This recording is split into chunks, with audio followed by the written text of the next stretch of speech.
আমি প্রথম বারের মতো আমি ভোট দিচ্ছি এবং আমি নিজেও প্রার্থী এই নির্বাচনের।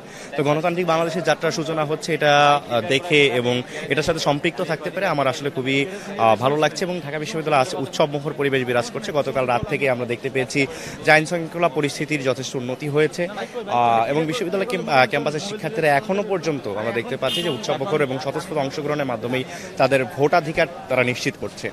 তো এখন পর্যন্ত বিশ্ববিদ্যালয় ক্যাম্পাসে তেমন কোনো পরিস্থিতি নেই, তবে পরিস্থিতির শঙ্কা রয়েছে। আমরা বেশ কিছু জায়গায় দেখতে পাচ্ছি যে ভোটারদেরকে আজকেও লিফলেট ধরিয়ে দেওয়া হচ্ছে কিংবা অনেক ধরনের কথা বলা হচ্ছে। তো আজকের দিনটা অন্তত ভোটারদেরকে আসলে স্বাচ্ছন্দ্যে তাদের সিদ্ধান্ত তো তারা কালকে রাতেই গ্রহণ করে নিয়েছে। ঢাকা বিশ্ববিদ্যালয়ের শিক্ষার্থীরা বিবেচনামূলক সিদ্ধান্ত সবসময় নিয়ে থাকে।